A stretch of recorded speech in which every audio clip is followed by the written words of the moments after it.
Hi guys, I used to think that Nigel Farage was the whiniest individual within Reform UK. Well, we have a new winner, Zia Yusuf. Now, he was on Question Time, where he was challenged by an asylum seeker and the panel on the issue of immigration. And, well, he started complaining and now has run away to GB News, his safe space, knowing that he will not be really challenged. Have a listen to this.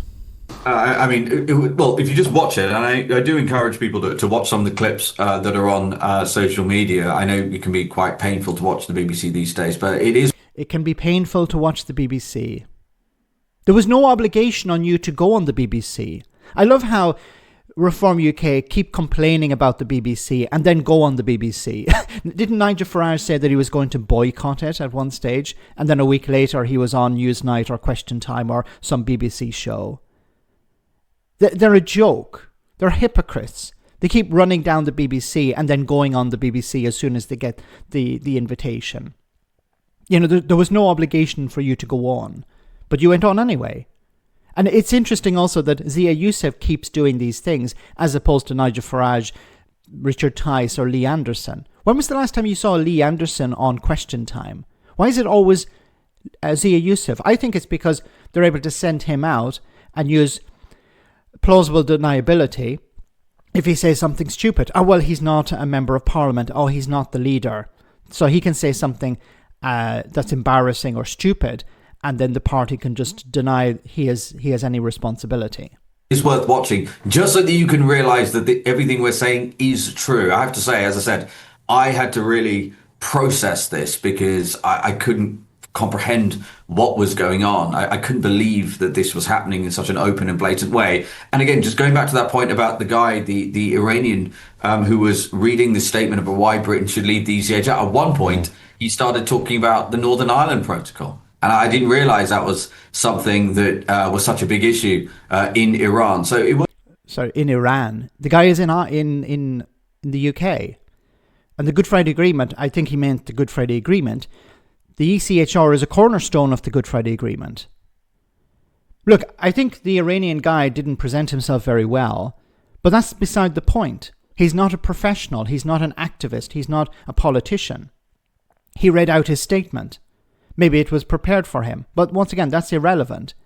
The issue here is Reform UK are saying we want to deport people who enter the country via small boats. They describe it as illegal immigration, as you're going to hear.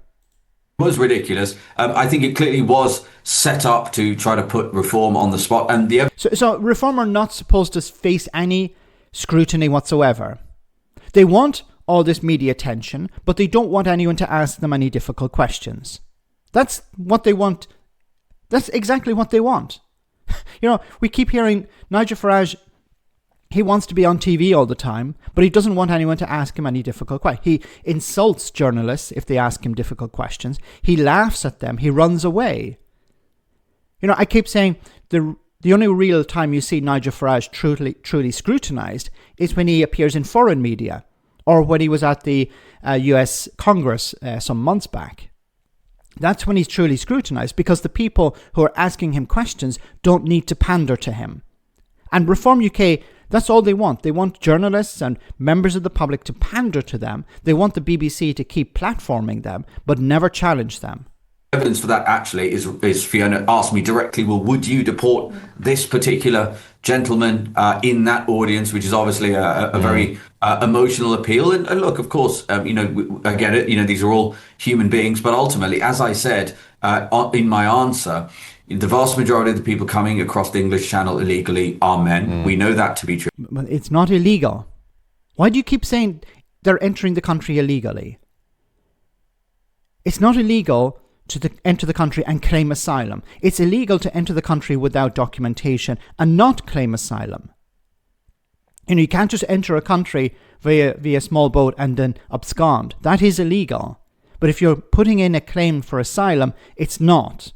Now, Zia Yusuf obviously understands this. I don't know if this GB News host understands this, but politicians know this. They're literally lying to people.